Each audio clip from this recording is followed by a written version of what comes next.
आज हम स्टार्ट करेंगे एक केस से। केस क्या है कि एक फीमेल पेशेंट आती है हमारे पास। फीमेल पेशेंट आके अपनी कंप्लेन बताती है कि I feel very weak, have high fever and my whole body aches. ठीक है, तो इसको 3 सिम्टम आ रहे हैं, वीकनेस है, फीवर है और होल बॉडी पेन हो रहा है। ठीक है, तो अब ये सिम्टम्स बहुत वीक हैं, इनको प्रोड्रोमल सिम्टम्स बोलते हैं। अब इनको हमें लेके एक डीडी तक पहुंचना है। तो कैसे पहुंचेंगे?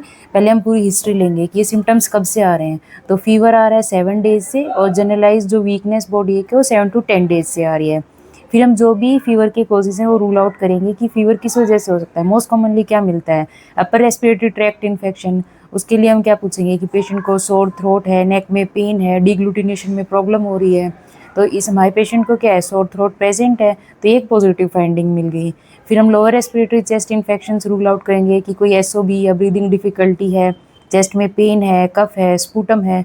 तो ये फाइंडिंग्स हमें मिली नेगेटिव, ये सिम्टम्स नहीं है हमारे पेशेंट को। फिर हम इसमें एब्डोमिनल इन्फेक्शन रूल आउट करेंगे कि फीवर तो किसी एब्डोमिनल इन्फेक्शन की वजह से भी आ सकते हैं, फूड पॉइजनिंग हो सकता है, अदर कोई एक्यूट कोलिसिस्टाइटिस है उसकी वजह से फीवर आ सकता है।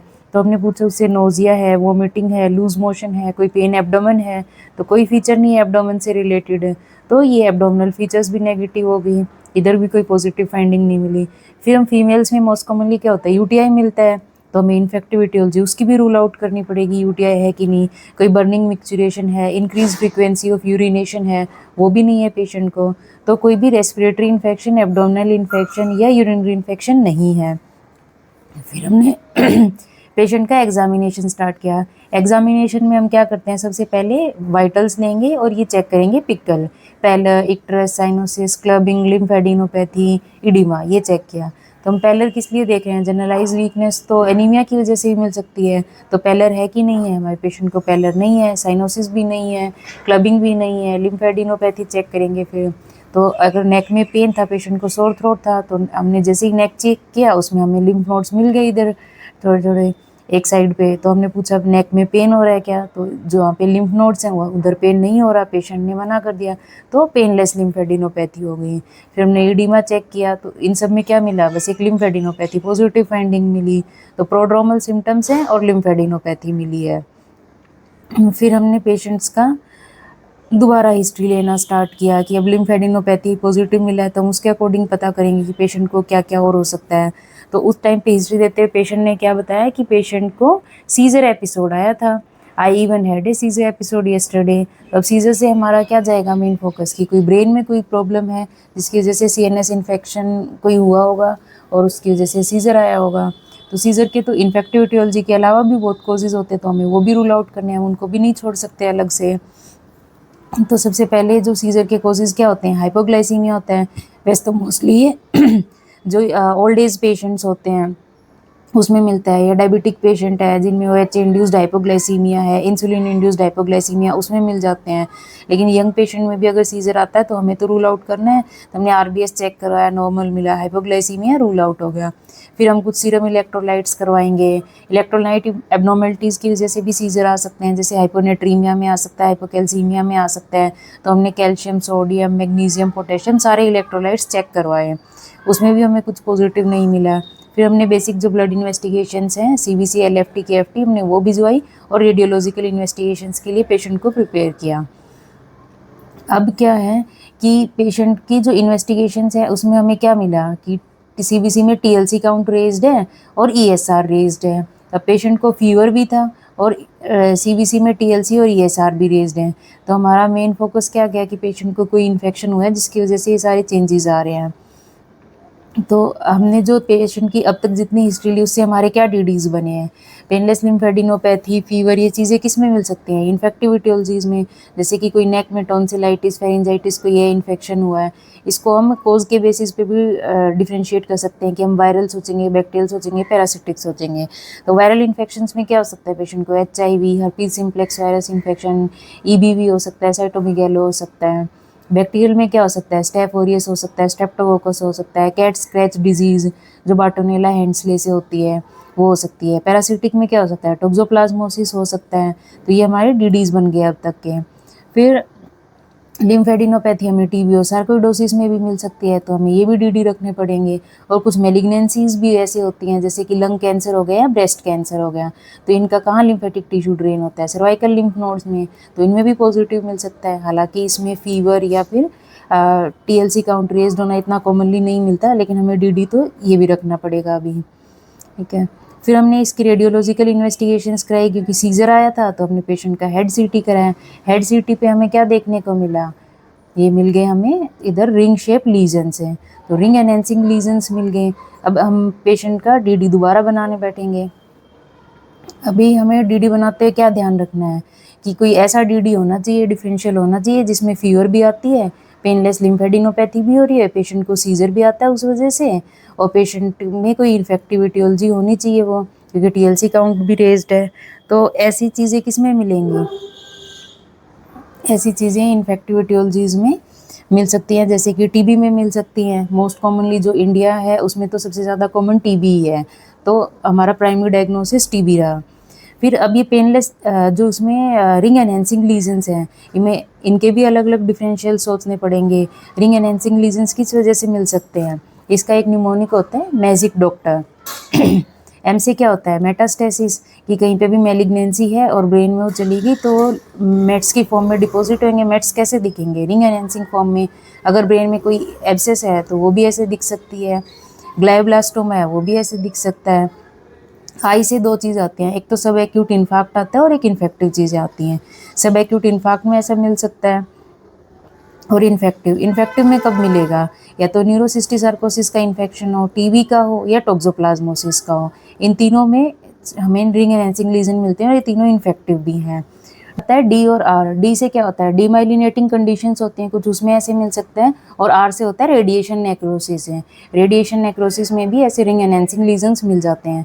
तो अब तक का जो हमारा मेन डीडीज बनते हैं वो ये तीन बनते हैं, क्योंकि इन तीनों में फीवर भी आ सकता है, पेनलेस लिम्फेडिनोपैथी भी मिल सकती है, हालांकि एनसीसी में उतनी नहीं मिलती, लेकिन टीबी और टोक्सोप्लाज्मोसिस दोनों में ही सर्वाइकल लिम्फेडिनोपैथी मिल सकती है और दोनों में ही पेनलेस भी होती है। सीजर भी आ सकते हैं, टोक्सोप्लाज्मोसिस में सीजर आ सकते हैं, टीबी में भी अगर ब्रेन में ट्यूबरकुलोमा हो जाए तो सीजर भी आ सकते हैं। तो ये दो डीडी हमारे सबसे ज़्यादा अभी डिफरेंशियल्स बनते हैं। इनके अकॉर्डिंग हम पेशेंट का आगे और इन्वेस्टिगेशंस कराएंगे। टीबी के लिए हम सीबी नाट भेज सकते हैं, एफएनएसी करवा सकते हैं। टोक्सोप्लाज्मोसिस के लिए हम इसका पेरिफेरल स्मीयर करवा सकते हैं, सीएसएफ एनालिसिस करवा सकते हैं और सीरोलॉजिकल टेस्ट करा सकते हैं। तो उससे हमारा ये दोनों में से एक मेन डायग्नोसिस बन जाएगा। तो अब हम पढ़ेंगे टोक्सोप्लाज्मोसिस। टोक्सोप्लाज्मोसिस में क्या होता है, टोक्सोप्लाज्मा गोंडाई है, एक पैरासाइट है, उसकी वजह से ये इन्फेक्शन होता है। अब ये इतना इम्पोर्टेंट क्यों है ये हम देखेंगे। इसमें जो इसका मेन होस्ट है वो है कैट, डेफिनेटिव होस्ट है, और बाकी सब होते हैं इसके इंटरमीडिएट होस्ट। ह्यूमन भी इसके इंटरमीडिएट होस्ट में ही आता है। अब ये कैट से ह्यूमन में पहुंचा कैसे है, ये कैट के जो फीसिस होते हैं, जो लोग कैट रखते हैं अपने घर पे या जिनके आसपास कैट रहती हैं, उनके कैट के फीसिस से क्या हुआ, जो वेजिटेबल्स हैं, फूड है, सैलेड है, वो सब कंटेमिनेट हो गया, और वो ह्यूमन बींग ने जैसे ही लिया, ओरल इंटेक लिया, तो वो ह्यूमन के अंदर आ गया, तो इंटरमीडिएट होस्ट में ये पहुँच गया।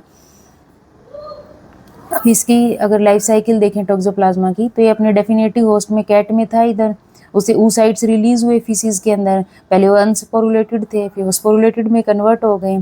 अब ये क्या है, ये फीसिस सारे ग्राउंड में प्रेजेंट है, तो ये ग्राउंड में है, प्लांट्स के ऊपर है, ये यहाँ से उसमें वाटर में भी जा सकते हैं।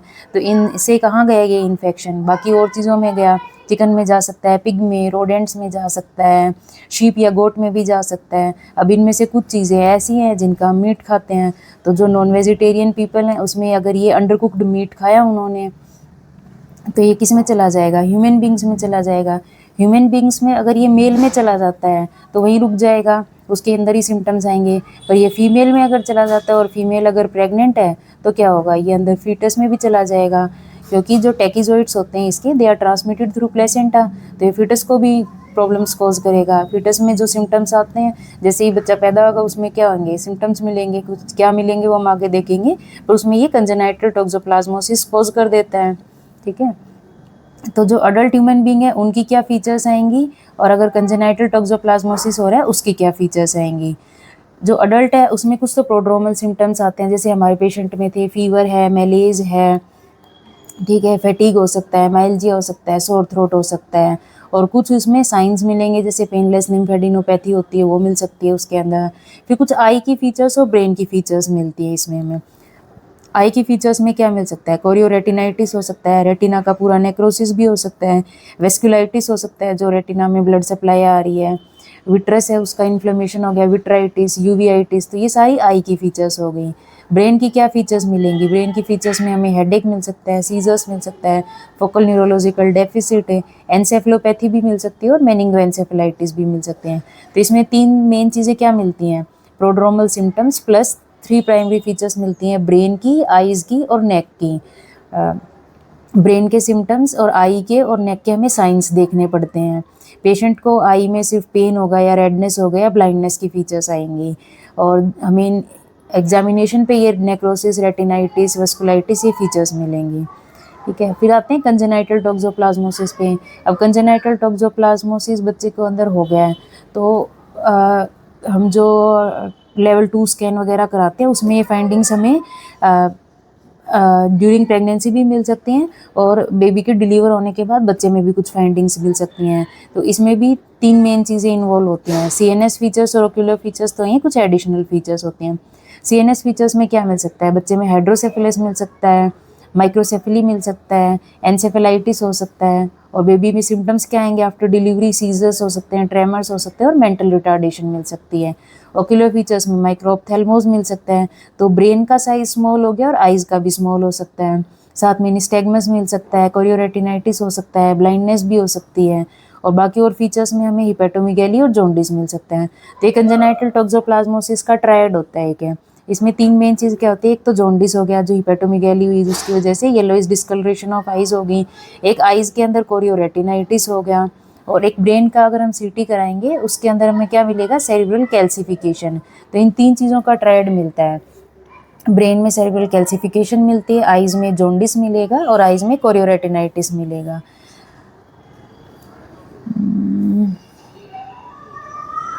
ये सारी फीचर्स के बाद हम इसका इन्वेस्टिगेशंस कराएंगे। इन्वेस्टिगेशंस में हम क्या कराएंगे, पहले बेसिक ब्लड इन्वेस्टिगेशंस कराएंगे, जैसे हमने सीबीसी कराया तो हमें टीएलसी और ईएसआर उसमें रेज्ड हुआ मिल सकता है, सीआरपी रेज्ड हुआ मिल सकता है। फिर हम उसका पेरिफेरल स्मीयर भेजेंगे, तो पेरिफेरल स्मीयर पे हमें specifically Sabin Feldman methylene dye blue test, blue dye test कराएंगे, उसमें हमें ये पॉजिटिव मिल सकता है। Immunofluorescence, indirect immunofluorescence antibody test करा सकते हैं, एलाइजा और पीसीआर करवा सकते हैं। तो ये पेरिफेरल स्मीयर पे हमने 3 चीज़ें करवा ली, Sabin Feldman methylene blue dye test, indirect immunofluorescence, ELISA, PCR ये करवा सकते हैं। फिर ब्रेन में अगर सीजर्स आते हैं तो हम सीएसएफ भेजेंगे। सीएसएफ हम मेन कोजेज़ क्या होते हैं सीजर आने के, कोई बैक्टीरियल इन्फेक्शन है, कोई वायरल है, ट्यूबरकुलोसिस है, तो हम सीएसएफ की फीचर्स देखेंगे और रूल आउट करेंगे कि फीचर्स किस में मैच हो रही हैं। टॉक्सोप्लाज्मोसिस में मेनली क्या होता है, सेल्स और प्रोटीन्स रेज्ड हुए मिलते हैं, वो तो हमें वायरल में भी मिलते हैं, बैक्टीरियल में भी मिलते हैं, तो हमें यहाँ से इसका डिफ्रेंशिएट करना मुश्किल हो जाता है, इसलिए हम इसमें एंटीबॉडी टेस्ट या सीरोलॉजी टेस्ट कराते हैं। सीरोलॉजी में स्पेसिफिकली अगर हम सोचेंगे कि टॉक्सोप्लाज्मोसिस हो सकता है पेशेंट में, तो ही हम ये टेस्ट भिजवा सकते हैं। इसलिए पहले हमें थ्योरी पता होनी चाहिए अच्छे से कि हम सस्पेक्ट करें कि किस पेशेंट में टॉक्सोप्लाज्मोसिस हो सकता है। तो सीरोलॉजी टेस्ट अगर हम स्पेसिफिकली इसका करवाएंगे, IgG antibody specific to toxoplasma gondii, वो हमें इसमें पॉजिटिव मिलेगा, तब हम कंफर्म हो सकता है कि पेशेंट को टॉक्सोप्लाज्मोसिस है। फिर हमें सीटी पे तो हमने देख ही लिया कि मल्टीपल रिंग एनहेंसिंग लीजन्स मिलते हैं सीटी के ऊपर, सिंगल भी मिल सकता है, मल्टीपल भी मिल सकते हैं। और स्मीयर पे, पेरिफेरल स्मीयर पे हमें इस तरीके से टैकिजोइड्स मिलेंगे। इन्वेस्टिगेशंस करने के बाद हमें डायग्नोसिस बन गया, डायग्नोसिस बनाने के बाद हम आते हैं ट्रीटमेंट पे। अब ट्रीटमेंट पे हम इसको, पैरासाइट को कैसे ख़त्म कर सकते हैं, इसको ख़त्म करने के लिए हम इसमें फोलिक एसिड ये यूज़ करता है, उसके मेटाबॉलिज्म को हम हैम्पर करेंगे ताकि फोलिक एसिड ये ना यूज़ कर पाए और टैकिजोइड ये एक बॉडी में ख़त्म हो जाए टैकिजोइड सारे। तो हम इसमें पायरीमेथामिन देते हैं और सल्फाडाइजिन देते हैं, ये दोनों एक्ट करते हैं फोलिक एसिड मेटाबॉलिज्म पे। अब फोलिक एसिड तो हमारी बॉडी को भी चाहिए होती है डीएनए बनाने के लिए, तो हमारी अगर हम इनकी डोज देंगे तो हमारी बॉडी पे एक्ट करके क्या करेंगे, बोन मैरो के ऊपर एक्ट करेंगे, टीएलसी काउंट डिक्रीज हो जाएगा, हीमोग्लोबिन डिक्रीज हो जाएगा, प्लेटलेट्स डिक्रीज हो जाएगा, तो एनीमिया, थ्रोम्बोसाइटोपिनिया और ल्यूकोपीनिया ये चीज़ें हमारे अंदर भी हो सकते हैं। तो हम उसको प्रिवेंट करने के लिए, to prevent bone marrow toxicity, हम बाहर से ल्यूकोवेरिन देते हैं, फोलिनिक एसिड, ताकि ये चीज़ हमारी बॉडी में ये इसके साइड इफ़ेक्ट्स ना आए। तो जो पायरिमिथामिन है, सल्फाडाइजिन है, वो कितना देंगे, पहले इसकी लोडिंग डोज देंगे पायरिमिथामिन की 200 mg और फिर इसको डेली डोज देंगे 50 to 75 mg per day. Sulfadiazine को कितना दे सकते हैं, 1 to 1.5 ग्राम तक दे सकते हैं, ये mg में था, ये ग्राम में दे रहे हैं और एवरी 6 आवर्ली दे रहे हैं, दिन में 4 बार देना पड़ेगा, 4 टाइम्स अ डे। और फोलिनिक एसिड को कितना देंगे, 10 to 25 mg पर डे। ये हमने दिया 6 वीक्स के लिए, तो ये 1.5 महीने के लिए हमने इसका ट्रीटमेंट देना है और फिर हम उसके बाद दोबारा सीटी करवा के देख सकते हैं, कुछ टाइम बाद सिम्टम्स को मॉनिटर कर सकते हैं, ब्लड इन्वेस्टिगेशंस दोबारा करवा सकते हैं। फिर कुछ पेशेंट्स में हमें सेकेंडरी प्रोफाइलैक्सिस देना होता है। किन पेशेंट्स में, मेनली जो HIV पॉजिटिव पेशेंट्स होते हैं उनमें हमें सेकेंडरी प्रोफाइलैक्सिस देना होता है, क्योंकि वो बहुत इस चीज़ के लिए प्रोन है कि उनमें दोबारा इन्फेक्शन हो सकता है। तो उसमें हम क्या देंगे, ड्रग्स तो सेम ही देंगे, पायरिमिथामिन, सल्फाडाइजिन और ल्यूकोवेरिन। ल्यूकोवेरिन की तो डोज भी वही देनी है, 10 to 25 mg per day. Pyrimethamine और सल्फाडाइजिन की डोज को हम रिड्यूस कर देंगे, 50 to 75 था, अभी हमने इसको 25 to 50 कर दिया। पहले 1 ग्राम से स्टार्ट कर रहे थे, अब 500 mg से 1 ग्राम तक देंगे, डोजेज वही रहेगा, फ्रीक्वेंसी उसका इसका पर डे और ये एवरी 6 आवर्ली और ये भी पर डे रहेगा। अब इसको कब तक देंगे सेकेंडरी प्रोफाइलैक्सिस, प्राइमरी ट्रीटमेंट तो हमने 6 हफ्ते दे दी, अब सेकेंडरी प्रोफाइलैक्सिस किसी पेशेंट में कब तक देंगे। अगर HIV पेशेंट है तो हम उसका पहले ART स्टार्ट करेंगे और उसका CD4 काउंट मॉनिटर करेंगे। अगर उसका CD4 काउंट मोर देन 200 है और वो भी 3 महीने से लगातार, एक बार हमने चेक किया, फिर नेक्स्ट मंथ चेक किया, नेक्स्ट मंथ चेक किया, अगर कॉन्टिन्यूस 3 मंथ तक ART लेने के साथ साथ उसका CD4 काउंट मोर देन 200 है, तो हम उसका ये सेकेंडरी प्रोफाइलैक्सिस स्टॉप कर सकते हैं, नहीं तो कंटिन्यू करेंगे जब तक ऐसा नहीं होता। तो ये तो अडल्ट नॉर्मल पेशेंट की ट्रीटमेंट होगी, जो अडल्ट पेशेंट है। अब अगर ये प्रेग्नेंट फीमेल में है तो उसकी ट्रीटमेंट वेरी करेगी, क्योंकि ये क्या कर रहा है, फोलिक एसिड के मेटाबॉलिज्म को हैम्पर कर रहा है। फोलिक एसिड तो फिटस की ग्रोथ के लिए भी चाहिए और फर्स्ट ट्राइमेस्टर में तो बहुत ज़्यादा चाहिए, क्योंकि उस टाइम पे ऑर्गेनोजेनेसिस हो रहा होता है। अगर उस टाइम पे हम ये ड्रग्स दे देंगे तो क्या हो जाएगा, वो टेराटोजेनिक होते हैं, ऑर्गेनोजेनेसिस नहीं हो पाएगा। तो प्रेग्नेंट फीमेल की ट्रीटमेंट वेरी करती है कि वो किस ट्राइमेस्टर में आई है और फीटस की सिचुएशन क्या है। अगर वो फर्स्ट ट्राइमेस्टर में आई है और फीटल इन्फेक्शन नहीं हुआ है, अभी सिर्फ मदर को इन्फेक्शन है, बच्चे को नहीं हुआ है, तो हम स्पायरामाइसिन देंगे फर्स्ट ट्राइमेस्टर में और 1 ग्राम TDS देंगे, ठीक है। अगर पेशेंट आती है हमारे पास फर्स्ट ट्राइमेस्टर के बाद, डायग्नोज्ड आफ्टर फर्स्ट ट्राइमेस्टर में पता ही नहीं चला उसको कि उसको ये इन्फेक्शन है, सेकेंड ट्राइमेस्टर में पता चला, या फीटल इन्फेक्शन उसको ऑलरेडी हो चुका है, तो इस टाइम तो हम टेराटोजेनिसिटी के बारे में नहीं सोच सकते, पहले हम लाइफ सेव करने के बारे में सोचेंगे कि जो डिजीज़ है पहले वो ख़त्म हो। तो इसमें हम सेम ड्रग्स देंगे, पायरिमिथामिन, सल्फाडाइजिन और ल्यूकोवेरिन, ठीक है। और ये कब तक देंगे, टिल डिलीवरी। अगर प्रेगनेंसी में एक बार ट्रीटमेंट स्टार्ट हो गया तो कोई भी कंडीशन, कोई भी सिचुएशन हो, हमें टॉक्सोप्लाज्मोसिस के लिए डिलीवरी तक उसकी ट्रीटमेंट देनी ही होगी। फिर आते हैं कंजेनाइटल टॉक्सोप्लाज्मोसिस की ट्रीटमेंट पे कि मदर का हमने ट्रीटमेंट किया लेकिन फिर भी बच्चे में इन्फेक्शन हो गया, या मदर का डायग्नोज नहीं हो पाया उस टाइम पे और बेबी के बर्थ के बाद हमें पता चला कि उसको कंजेनाइटल टॉक्सोप्लाज्मोसिस है, तो उसकी ट्रीटमेंट में क्या देंगे। ड्रग्स तो हम यही सेम ही यूज़ करेंगे, पायरिमिथामिन, सल्फाडाइजिन और ल्यूकोवेरिन। ल्यूकोवेरिन को 10 mg ही देंगे, लेकिन इसको 3 टाइम्स अ वीक देंगे, मतलब नॉर्मल डोज से हाफ होगी इसकी डोज, वो हफ्ते में 7 बार दे रहे थे, ये 3 बार देंगे। पायरिमिथामिन को कितना देंगे, 2 दिन के लिए तो हम उसको देंगे 2 mg पर kg पर डे, और उसके बाद 6 महीने हम उसको देंगे 1 mg पर kg पर डे, ठीक है। उसके नेक्स्ट 6 महीने और देना पड़ेगा, 1 mg पर kg पर डे ही देंगे, पर अल्टरनेट डे देंगे, ठीक है। तो ये पूरी 1 साल की ट्रीटमेंट होगी, 6 महीने यहाँ हो गए, 6 महीने ये दिया, तो 1 साल की पूरी ट्रीटमेंट होगी। पहले 2 mg पर kg पर डे 2 दिन दिया, फिर 1 mg पर kg पर डे 6 महीने तक दिया, फिर सेम डोज को 6 महीने और दिया, लेकिन अल्टरनेट डे कर दिया, एक दिन छोड़ के एक दिन दिया, तो हाफ हो गया इसका डोज। सल्फाडाइजिन को कितना देंगे, 100 mg पर kg पर डे देंगे, और इसको ट्वाइस अ डे देंगे, एवरी 12 आवर्ली। अडल्ट में कितना दे रहे थे, every 6 hourly, 4 times a day, और ये हो गया ट्वाइस अ डे, 100 mg पर kg पर डे। इसको भी 1 ईयर तक कंटिन्यू देंगे, और बेबी का जैसे वेट बढ़ेगा 1 ईयर में, हो तो स्टेगनेंट नहीं होता अडल्ट की तरह वेट, तो जैसे जैसे वेट बढ़ेगा हम इसको वेट के हिसाब से डोज को बढ़ाते रहेंगे। कुछ कंडीशंस में हमें इसमें स्टीरॉयड भी साथ में देना होता है।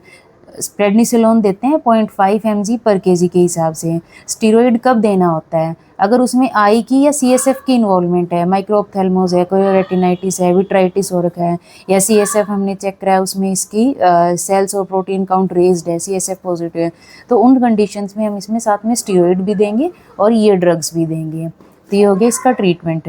तो पेशेंट में ये इन्फेक्शन हुआ कैसे, हमने वो देख लिया कि कैट में होता है, उसके फीसिस के इन्फेक्शन के थ्रू, कंटेमिनेशन के थ्रू, या अंडरकुक्ड मीट ऑफ हमने पिग या चिकन ये सब लिया, उसकी वजह से ये ह्यूमन में आ सकता है।